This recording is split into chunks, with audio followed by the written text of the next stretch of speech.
This video is sponsored by TameDog. Are you tired of having limited options and questionable quality when sleeving up your best decks? Worry not. TameDog sleeves are designed right here in Colorado, USA, made by players for players. They shuffle smoother and fit better than anything else on the market. A portion of each sale goes towards helping animals in need, and you can use promo code EBAM to save 5% off any order when you check them out at tamedog.store.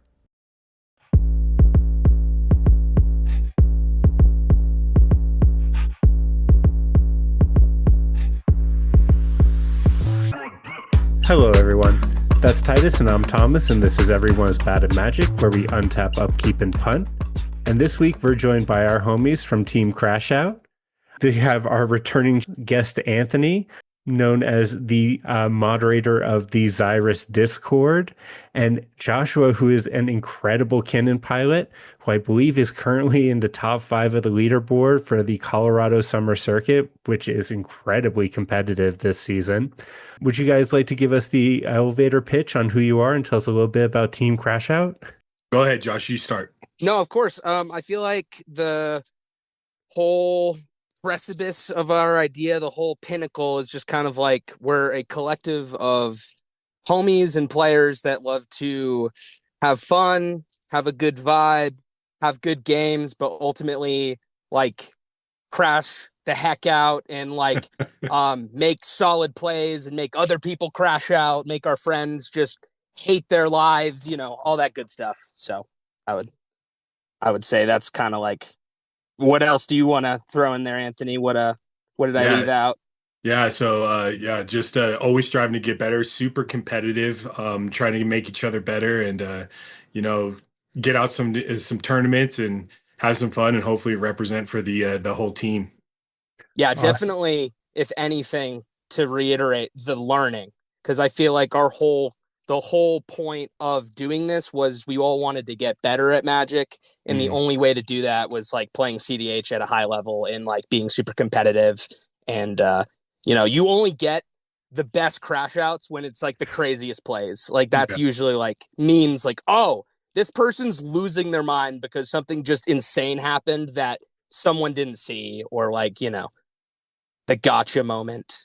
100%. And let's be honest, the hyper competitive scene that we have here in Denver, it seems like we have more and more teams popping up. So I'm really excited to see how you guys push each other to get to that next level. Awesome. Yeah, absolutely. It's gonna be a fun time going forward. We got our first tournament as a team going this weekend, so we're excited about that, and hopefully we can represent in the top cut. So yeah, and the main thing is, I think we want, because like you piggybacking off of what you just said, Thomas, I think the main thing is there's so many people that are all playing Magic, and there are a lot of teams that are popping up in a lot of different groups, and I think we want to be in the space as like a positive, like, hey, if you see Josh or Anthony or Eric or Steven or any slew of someone that's in Crashout, that you're going to have like a fun, honest to God game, and it's going to be cool. Yeah, I'm looking forward to the upcoming rivalry of Team Chud's Team Crashout. So Chud Maxers, dog. Fair. So we have just a little bit of housekeeping, not too much today, but I do want to give a shout out to Stine the Pirate Altars. They drew this sick Kadama Thras for me and sent it my way. I'm definitely going to be printing this out as an altar for my Kadama, throwing it up on screen right now. Their Instagram's going to be in the show notes below. They're opening up their queue, and from what they've told me, their prices are super reasonable. You should get on their list. They're just opening up their books. They have a lot of really cool art, including this sick RAL mat that I'm going to throw up on the screen too. Check them out. They have some really cool like anime style artwork up there. Yeah, it's cool. Help a homie out. All right. We're going to get started with our favorite session here today, our Punter's Confessional. And Joshua, you told me you got a humdinger right off the bat. I do. Oh, you're going to make me go first. Oh, brother. Okay, so out of the billions of punts that I've had in my CDH slash like Magic career, always the ones that stick out to me are the ones that I learn from. So the one I think of off the top of my head was one time at the weeklies. It was a game with me, Kevin, Jason. Oh God, who was there was a fourth player. I forget who they were. Anyways, point being, I had like the God hand. I had literally, I think I was in turn or seat one as well. So it was like, land, like bird, basalt monolith, outlet, like it, like with counter backup. It was like everything. It was insane. So it gets to my like turn. I think it was like my turn three, their turn twos. Jason had like Kinnan out with a not a fairy mastermind, a cabbage man, and I think Kevin he had out a Rhystic study. It could have been a fish, but I think it was a Rhystic study. Anyway, I flipped into a Hullbreaker horror, and I had like one extra spell in hand to pop off and go infinite. And this was like I think it was like my main phase, which is I'm classic, just like jam the win on my turn. No one has anything. I don't want to wait to go on flash speed and try and go there. My opportunity's right now. I see my window is opened. It definitely was. The issue was when I started to popping off, I just thought in my head, I'm like, I don't want to deal with infinite draws or whatever off of the Rhystic study. So let me target that. Let me bounce that first. But the issue was I didn't think obviously the Cabbage Man was going to make half of infinite or whatever because he's going to get if I make 100, you know, if I cast 100 spells, he's making 50. He's making 100 cabbages, which is 50 mana. So he's making net half of what I'm making. So it's screwed up. So I said, okay, cool. I'm going to start making infinite. And Jason was like, okay, you're making infinite. I'm like, yes, I'm confident doing that. And then, of course, classic, he has Kinnan in infinite mana. So he just started going on top of me. And I was like, oh no. And I tried flipping out and I tried to draw him out. And I think what wound up happening was I I think I I think I got him to like mill like maybe like 40 or 50 cards and within like the last 20 cards of his library was a fairy mastermind and he had endurance in hand so he just had me even though I created all that infinite mana and it was clean and no one had counter spells. I should have just targeted the Cabbage Man instead of the draw engine because the draw engine was much less important with no mana than the Kinnan with infinite mana, obviously, because they're going on top of me and they have priority because they're on my turn. So it was a wake up call to be like, oh man, I need to really analyze like what's going on in the board and I need to rethink like, hey, like obviously that thing's scary, but I need to just look twice, a third time, be like, oh, I should bounce the Cabbage Man, and then like maybe make a bunch of mana, and then just bounce the Rhystic somewhere down the line. Like go slow, play it out, go slow, don't crash out, don't He lose the said the game. thing. He said the thing. Yeah. In a way like that, I feel like in a way that was super. I had it in my control. The game was over, and I threw super hard to a board state that I underanalyzed for sure. And that was a tough loss too because I think that day I won my first game, so I was like, oh man, this was a shoe in.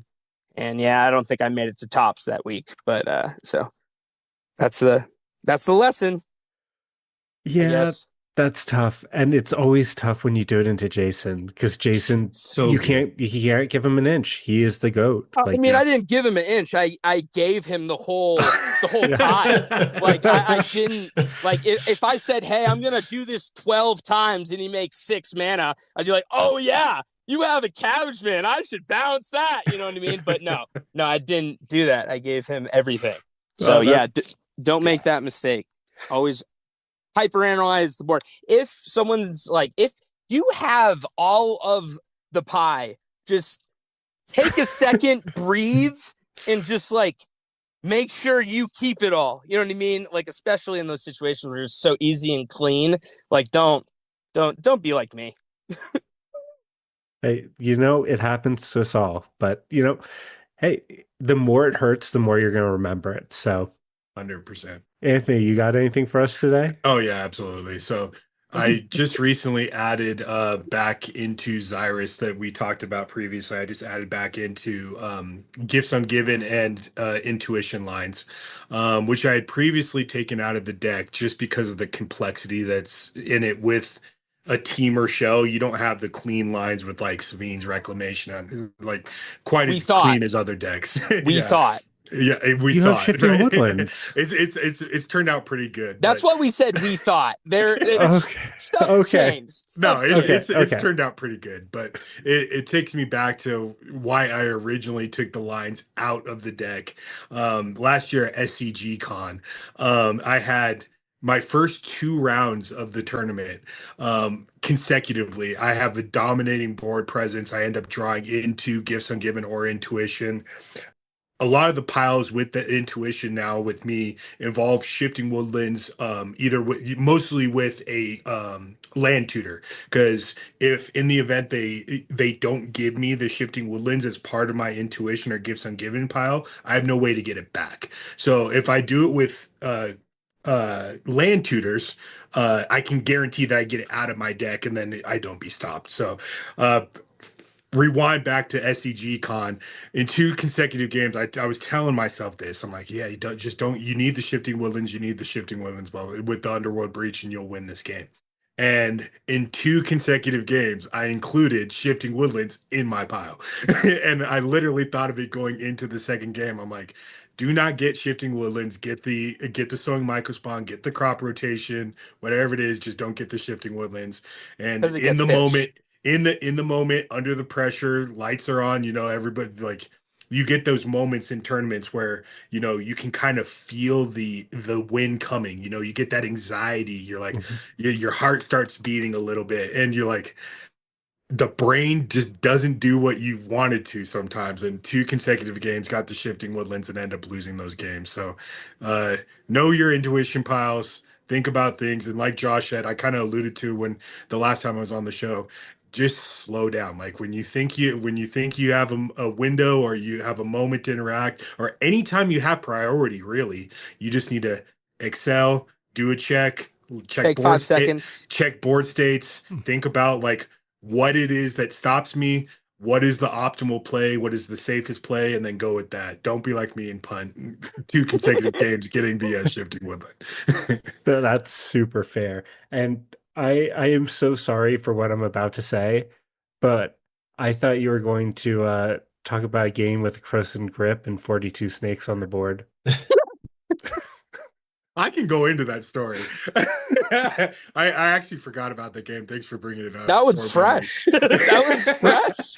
It's Yeah, fresh so wound. for those that don't know, I'm a Xyrus main. I play Xyrus, and I was in a pretty dominating board state. I had Xyrus with 62 snakes on board, and a Goblin Bombardment. Which, for those that don't know, you sack a snake, you can shoot any target for 1 mana or for 1 damage. Pardon me.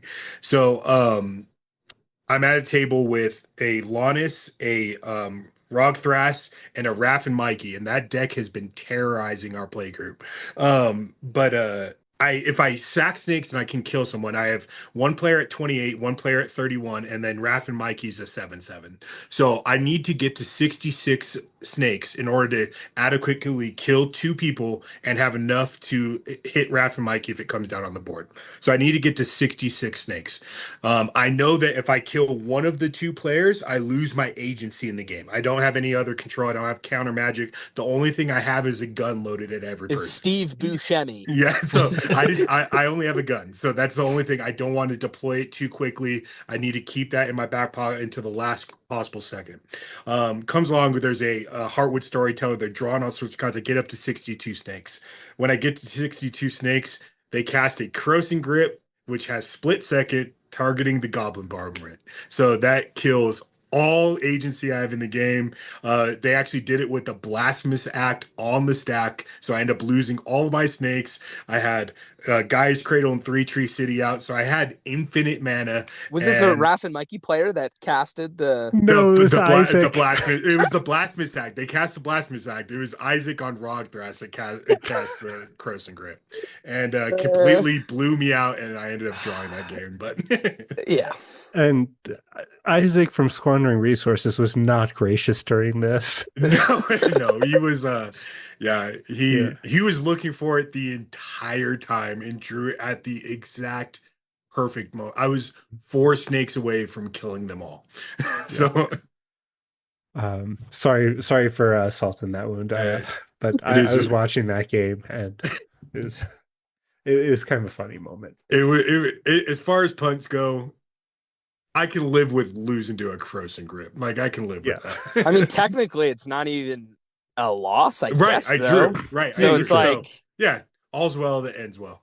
it's like Punter's light. You know what I mean? Exactly. But like what?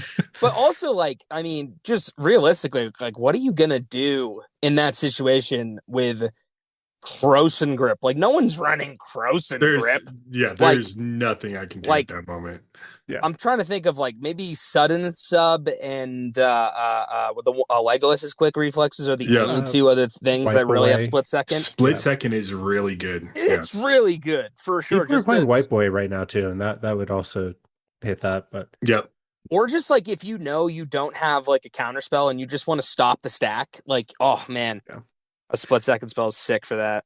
It But- definitely feels like these random cards people tech in, though, are the stumbling blocks for victories. 100%. Yeah. And I think that's For sure. something that's exciting about the format right now, Yeah. honestly, is that people are experimenting with not just the same 99 cards in every deck. Like people are trying some new stuff out. I was talking with Josh about the split second lines that people have with like the 4 mana Ashling that makes you discard to make infinite like counter spells. Essentially, you cast a split second spell, no one can react. There's an Ashling trigger on the stack. You discard a Shuffle Titan and shuffle your your library back after a stack battle and just get all of your stuff back. So oh yeah. it's really cool the stuff that people are doing right now. Oh, absolutely. I was running Turbulent Dreams into Revi, Right. and I had a Shuffle Titan in there so that I could just discard as one of the cards to discard, and It's that's just a blue Firestorm, but worse. But yeah. still, Yeah. like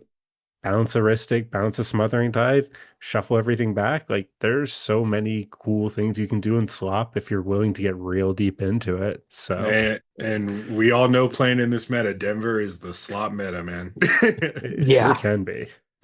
The air is thick.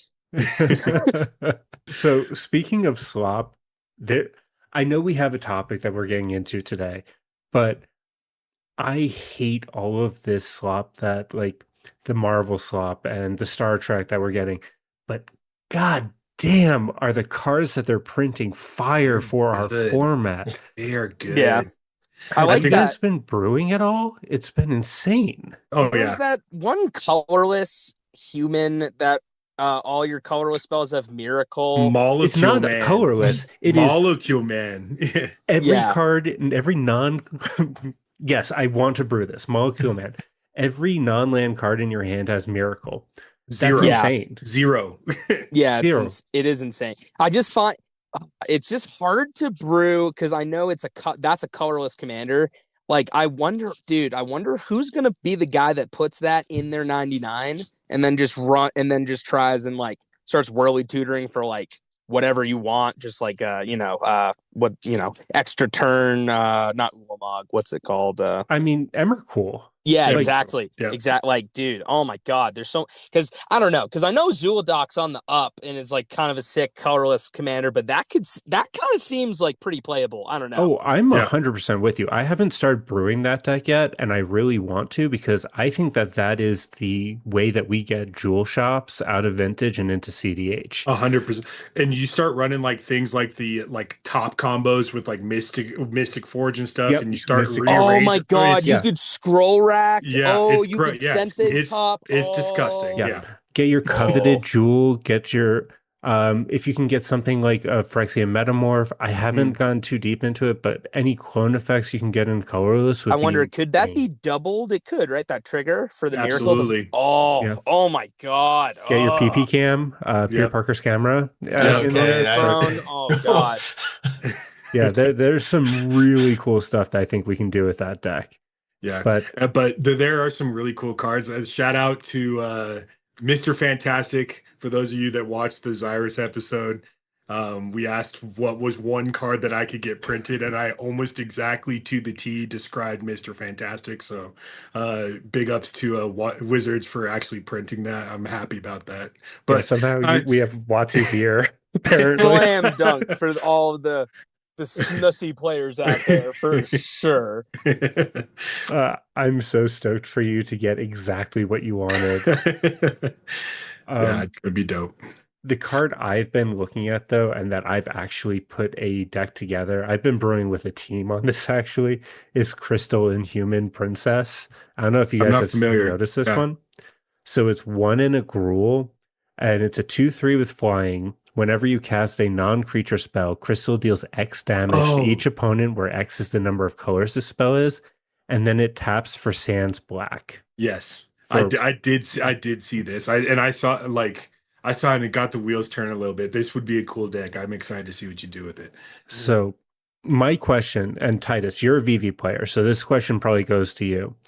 If you could have VV without the mana battery ability, but instead you could have 2 extra colors, is it worth running? Like, More Um, colors is usually better. yeah. that is true.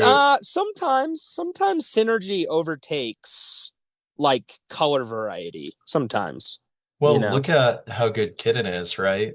Right. And it's only right. It's only but and again, at least I'm not on as a your residential old school Kinnan pilot. I'm not on NBC or like that's not my play style. So definitely mine is way more built into the natural Kinnan synergistic big flips. Like so I you know. Yeah, and you crush on it. So, like, But like then again, that just like I like the less colors means there's less things I have to think about. So yeah, maybe it makes it less complex. I don't know. It's kind of a toss up. More so Well, colors does mean more options though, which is it good. it does. Well, you're also take this into consideration too. It's like VV is very linear, but that's a part of its benefit, right? You're if you look at a lot of the builds, they've been kind of leaning towards like the sunglasses and variations of it, where they're Mm. trying to, really go for that curiosity effect. Um, whereas though Crystal does give you better backup lines. Yeah, 100%. yeah, you get more curiosities. You get the 2 You green ones, Mm. Keen Sense and Snake Snake Umbra. Umbra, Snake Umbra. I like and you green for get speed too. white for all of the tutors for And them. smothering tithe, yeah. Yeah, And enlightened tutor, yeah. It's I don't know. I'm really excited for this deck. While I want to play Molecule Man more, like that is my type of jank and the type of thing I like to brew. I think this is the deck that this and obviously Nick Fury, but like, Ah, I was waiting to mention old Nicholas yeah, Fury. I think So this is a I top 10 deck. I'm just saying, but Nick yeah. Fury is a top 5 deck. I just like, I mean, I was talking about this the other day. I really think the like gap for just the most busted commanders is being 2 mana. Like just cheap two is cheap is a so thing. good. Yeah. Like it like at the end of the day, you can play that 5 color and your commander costs 2 mana and like I don't know. Yeah. It seems viable just on that alone. I mean, the conversation in CDH for a while has been what is better, 5 colors or having Rock Rack? What if we take 5 colors and just make it 1 mana? Right. What the yeah, it feels like we're bridging that gap pretty substantially here. Yeah. Pretty fast, yeah. So I've seen decks that are going pretty wild into the turbo space on here, and I'm not looking forward to playing them. They're looking pretty gnarly. So Yeah. But isn't that like the whole ecosystem? One thing starts to dominate, and then people start pivoting another lane or revisiting an older strategy, something Yeah. like that.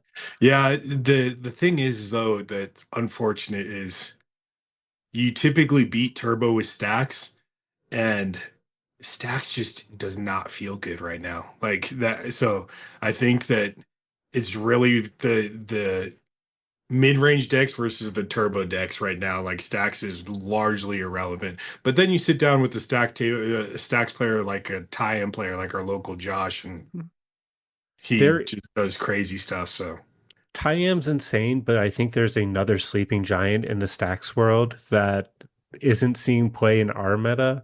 Winona. Um, no, Winona's Oh. garbage. Oh, Yeah. dang. No, Dang. Rog Shot to my heart. Tevesh. Rog Tevish, yeah, hell Yeah, yeah. I I'm a don't Sultai want to guy see at that heart, so I deck. love. Yeah, I'm all for it. Oh, Rog Tevish. Yeah, Rog just Oh, it's Tevesh. I was red. thinking Tevish Thrasios. Rog Tevish, No, huh? yeah, Rog Okay. Tevesh. Yeah. That So deck is insane. It's fast, it's brutal, it is unfun to play against. Yeah. But most of the lists play like Sire Insanity and Yeah, Sire. Yeah. what's the thing from Duskmorn? Valgavoth Valgavoth. Valgavoth. Yeah. I don't know, like how do they win? concession. Uh hopefully they just Alternate win steal con. they alt Tevesh, steal your commanders, and like what do you do? Like, Yeah, they play all of your cards. They force you to discard your hand and then they play out your hand. Um Mm. I don't want to see it, but it is a very viable deck in my opinion. I hope nobody picks it up in our meta. Cool. Um yeah, so why we're actually here today, talking a little bit about maintaining a positive attitude in CDH. And I think I have a kind of sad example of somebody who has managed to keep a really good head on them through a really tough situation. And I'd like to hear your guys' opinion on this as a jumping off point. Sure. Have you all heard about what happened at Punt City recently in the I Final saw Four? something on it. I haven't dug into exactly what happened, but I had heard that there was some. No ideas. Crashout professionals. We're here to advise. I appreciate that. 1 Yeah. 800 crash out for those who need to call into the line. So the Final Four, and this is secondhand. I have not talked to the members of the pod. I am not going to be calling people out by name here. People are welcome to do their own research. I am not here to instigate a witch hunt. But apparently, two players basically went into a game with the intention of giving one player the win to get them top deck points to lock them into the invitational. Mhm. Player one went, deconned, So, dumb basically. question. Is Yeah, go that ahead. just already collusion? 100%. Like, Apparently, without even hearing anything else, I would love to hear more, but just right there, isn't that the definition of collusion? from my understanding of the events as they happened through the filter of the judge, there were no illegal actions that took place. Interesting. Sorry to take you off No, track. no, Please continue. that is very important for this conversation, Joshua. So somebody had to say this. Okay. So this player deconned for a necropotence after sharing hands pre-game with the Kennen player, and they told the Kennen player to keep a commandeer or a copy enchantment, and they went and got their necro. They could not win from that point forward. So they played out a Hope of Girapur, then they played out their necro. Player two, the Kennen player, copied the necro. Kennen on necro is basically just GG's, GG's. obviously. 100%. What? Yeah. They then hit player three with said Hope of Girapur, sacked it Sacked. to silence player three. Player four was apparently irrelevant in the situation. Kinnan went off, won the event, got locked for the invitational.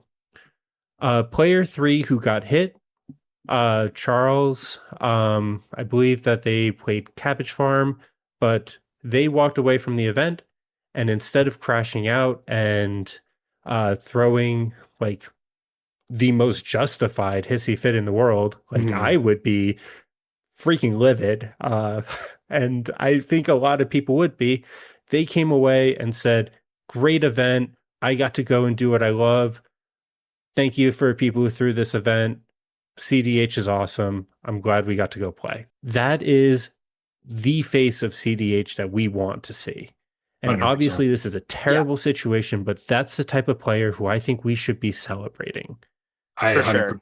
Yeah, absolutely. Because I think you let it off perfectly. Because I mean, you put me in that scenario, and I can't say I would be as good a person, to be completely Oh, honest. Like, 100%. I would I say I would justifiably just crash out. crash out. And frankly, I mean, whether the tournament organizer or the judge says it's not collusion or not, I don't know. I understand what was just described to me. That is collusion in my head, and I would lose my mind.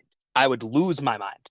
Yeah. So, And I you can't know, say if I got my story 100% accurate. This is secondhand, obviously. Sure. I don't know if the yeah, players all split the plot, which we know is fairly common.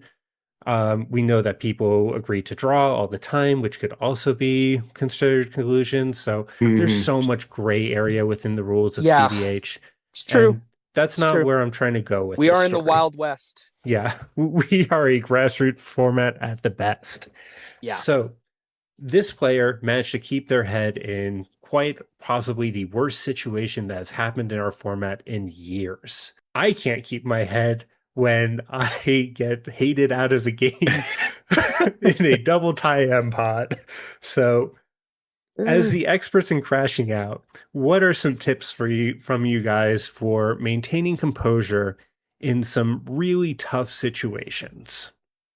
Sure. So I'll go first if you don't mind, Josh. Mhm. So professionally, like I've worked in sales for 20 years, right? So one thing that you learn in negotiations is being able to look at things objectively. Okay. So I think that's one thing that all of us kind of have in CDH. Like we are all like analytical by nature because we have to be in order to play this game, right?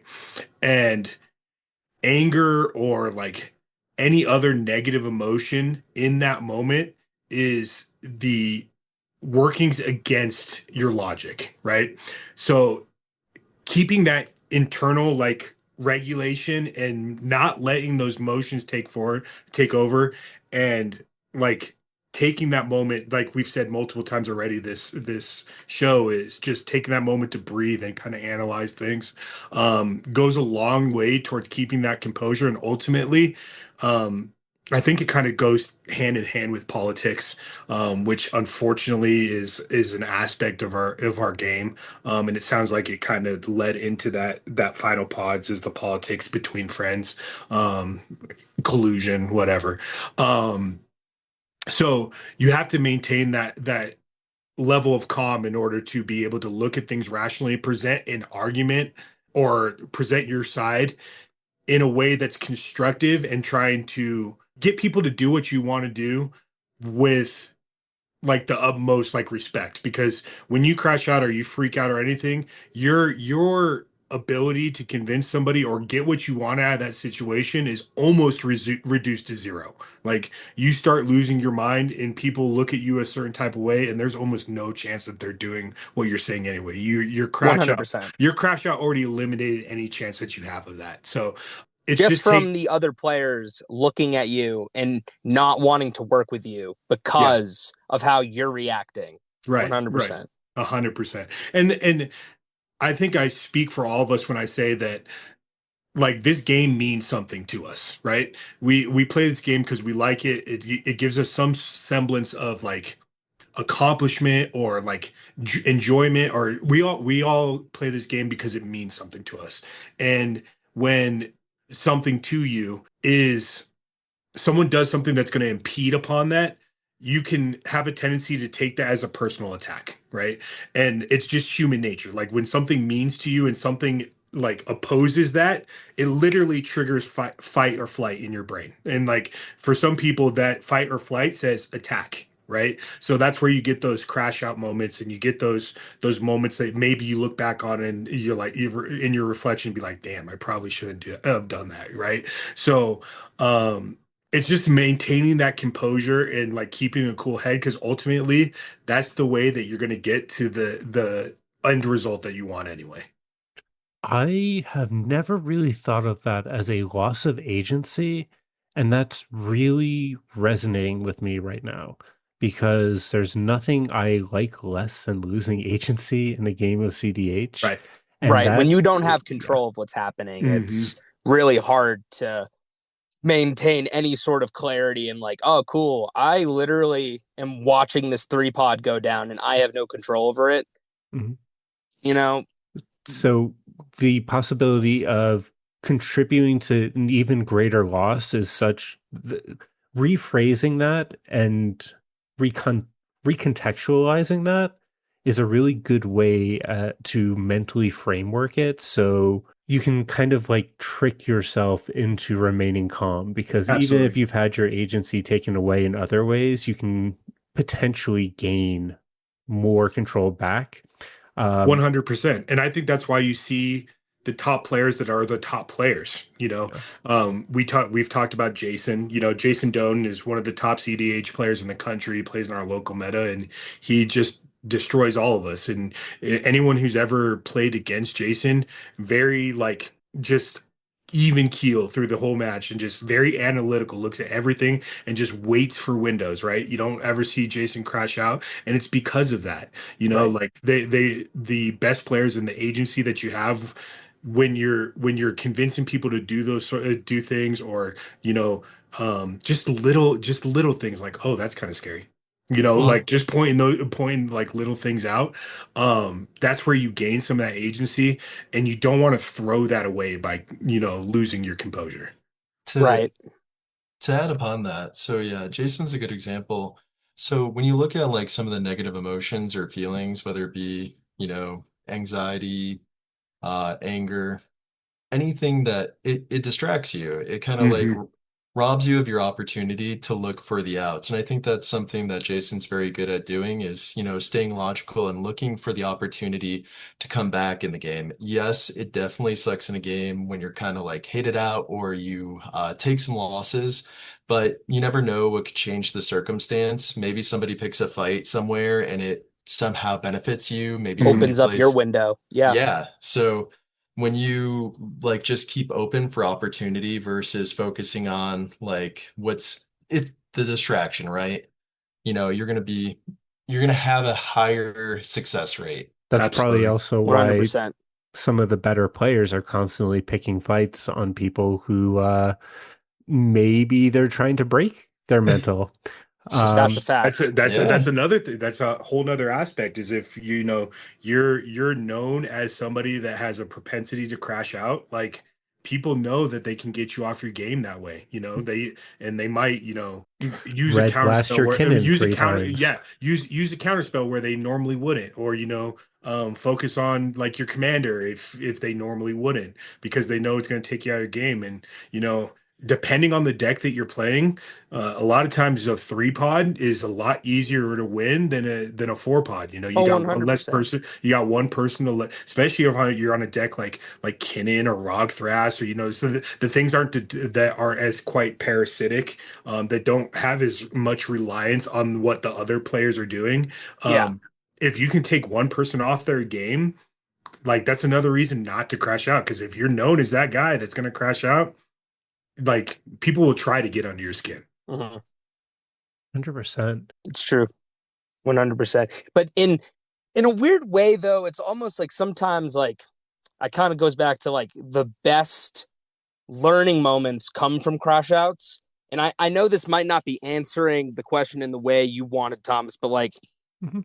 sometimes just crash out, dude. Just sometimes just let that demon out, dude. Because you know what? Like, we're all human. And like kind of what Anthony said, like, yeah, they'll use that against you. But also, like, this is poker. Like, if you want to choose your time to like, why are you blowing up my stuff? And uh I don't know if this is the right word, piss shit, beg and plead. Like if that's your move to sway the thing, crash out a little bit, dude. Make them feel like, hey, why are you making this play that's bad? And, make them do something else. You know what I'm saying? And like at the end of the day, this is a game. So it's like whether they choose to listen to you or not, or whether you crash out or not, it's going to happen either way. Just learn from it and then maybe take that knowledge into the next game and be like, oh, now I have that one up on them because I know how this is going to go. Well, I will say that I have played games with certain players who have crashed out in games, and I may have been the cause of them crashing out. And they have made a very specific point of later in that night coming up to me and like, just like, dude, we cool? Like, I'm sorry. Like, I mean, that's the namesake of our group is Crash so Out. Yeah, I have caused many a multi-car pile up in our play group. So, and Josh can say the same. Like for sure. there have been times If where you we gilded just Drake Anthony's commander over the I'm course of 3 games, he will flick your shit off of his mat and then walk out. He will leave. He will leave the Lakewood Enchanted Grounds, and we'll all be like, "Damn! Like, what did we do?" It's like, I don't know. Maybe we just targeted Anthony too much. this is I'm more so saying this is if you are obviously crashing complete. out, This Complete is like, obviously conjecture, complete conjecture. This is purely hypothetical. It's never fabricated. actually Yeah, happened. Yeah. if and example. when you crash out, it is good form to take a step back, try to make amends later in the Oh, evening. And it is 100%. something that Yeah, I have appreciated when somebody's crashed out at me and done. And it's something that I've sure as heck had to do for other people. I have absolutely. written many messages and essays in apology form on Discord. Yeah, absolutely. And that's Probably days too late, but I yeah. think that's part of maintaining, like, we talk about the agency and like that, like, if the Composure. reputation and the composure and Mhm. that sort Oh, of thing, like you want to make sure that you're not painting yourself in a negative light. And you know we're all guilty of it. And like I said, this means something to us. Like, we know we do play this game because we like it and it's something that we enjoy. So if you want to continue doing that, and it's something that you want, obviously it's a social game. We play a social game.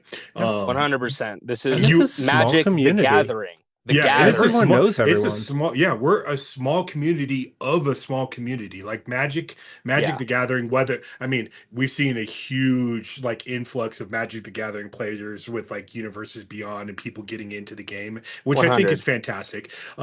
But even within the Magic community, CEDH is a very small sect that is, like, in some respects looked down upon by others, like, oh, we're just the sweats or whatever. Or you see the people that crash out in CDH, or that have big old long stack battles, and it can kind of paint not only yourself but the format in a negative light. So I think when you do have those crash out moments, it is important to recognize that, and you'd be like, my bad.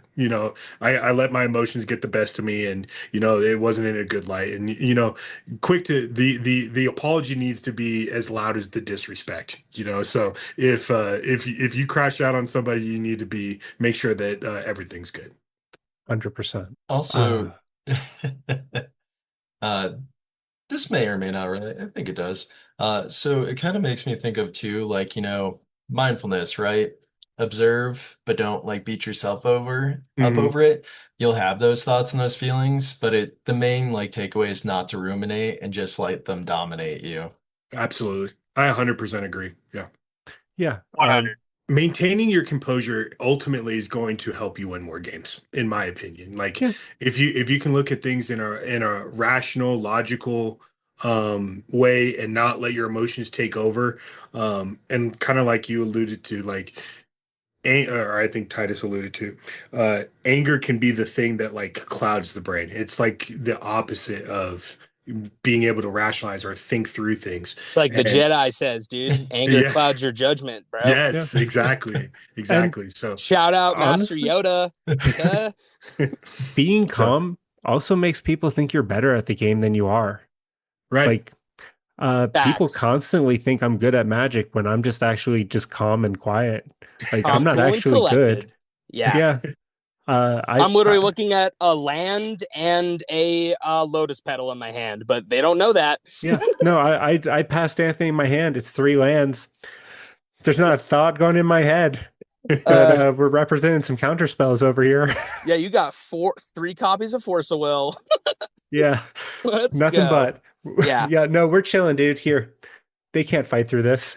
Uh, all right, guys. Well, Titus, you got anything else you want to ask today? So, a good video that feels like it relates to the topic is Wininen's recent video where they interviewed Mecca, the top 4 player who was playing VV, I believe at Land Go or Nashville. Mhm. And one of the conversations in the video was just like the amount of anxiety before the event and just how Yeah. the support from the people you go with in the community like definitely helped just calm those nerves. But like I think that's the thing, right? What are you focusing on? And just remember why you're there, having, a good time and also looking at too, like what you can do. I think that's a big one is looking at the opportunities before you back in the previous point of the conversation. But um, there was a short I also came across, and this kind of goes in tangent with the video, where Waffle made a comment about being in 4th seat, right? And if you change the point percentage, is there more motivation to be able to do better from that position? So Mm. instead of again looking at like your negative circumstances, looking at what can I do from 4th seat? It's like Differently. yeah, look at it as an opportunity for what you keep or how you engage with the Yeah, table. it's a play around. It's a puzzle. You got to solve the puzzle from 4th seat. Like Yeah, that's the it. stacks piece. Fourth Yep. seat is you are playing around a stacks piece. Yeah. Yeah. Yeah.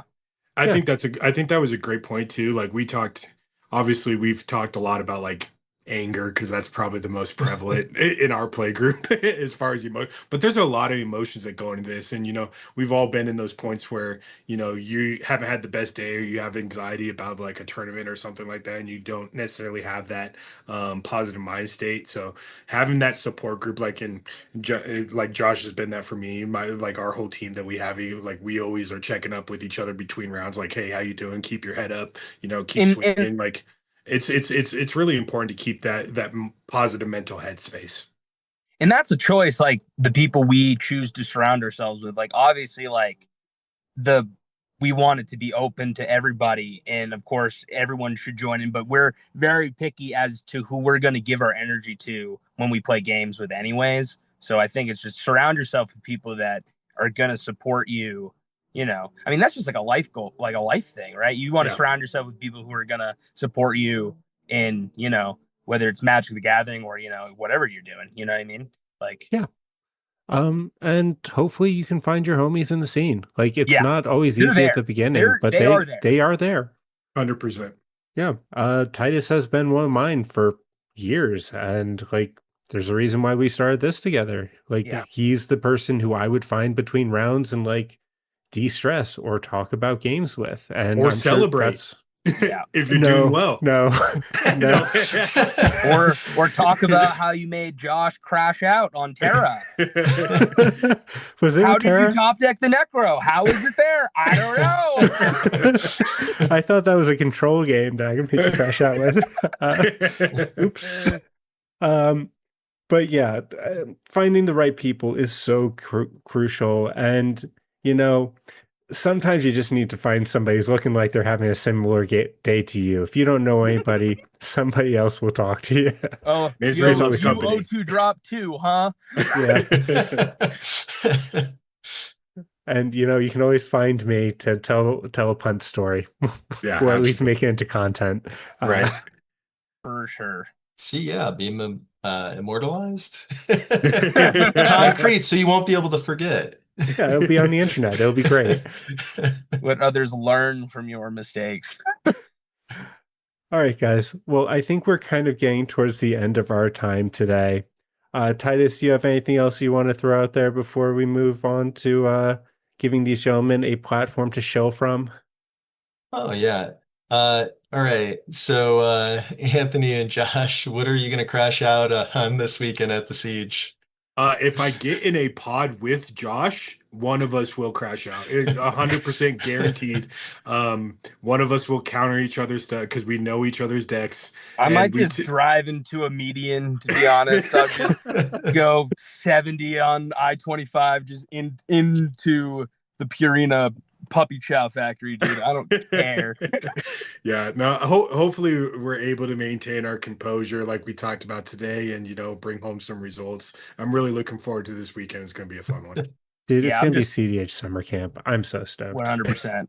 Yeah, Yeah, hoping to just jam as fast as possible, get out from under the slot meta that we're all so attuned to, and try and, go to like Denny's or get some food in the 60 minutes that I have, Well, I hope you all do very well this weekend, and we'll see. I mean, this will absolutely. air after after it's all said and done. Yeah, Absolutely. 100%. Gentlemen, is there anything you'd like to show for? Platform's yours. Yeah, so just, crash out. Like, we love our group, our play group. As Josh kind of said, find your people, man. Like, Yep. go find the people that you enjoy playing Magic with, because ultimately at the end of the day, Magic's really about the gathering. Like, enjoy the time that you have with each other, and have a good time. Yep. Be out on the lookout for us. Hopefully we find a pod with you and we get to have fun and play some Magic. And we're not on all socials yet, but you can check us out on TikTok on Crashout MTG. And I'm going to shout him out for you guys. Check out Stephen Gray art. His 100%. Insta's Yeah. going He's to our be in the resident show notes. artist for the gang. Yeah. Yeah, his art's sick. Yep. Shout out Damian Morris's jersey. This is yours. He's breaking it in for you. You were the only other 2XL in my car. So all right. Well, if you stayed with us this long, please consider giving this episode a like, follow, or subscribe, depending on how you found us. Throw a comment down below and tell us about how you've crashed out at your most recent tournament. I want the stories in the comments. Oh, hell yeah. And tell us some stories in the Discord, too. You can find that and our socials in the link below. And if you're interested in one of our playmats featuring the sick logo from Fox Tattoos, let us know. We have some in stock. And be kind to yourself. Be kind to each other. It's just a game.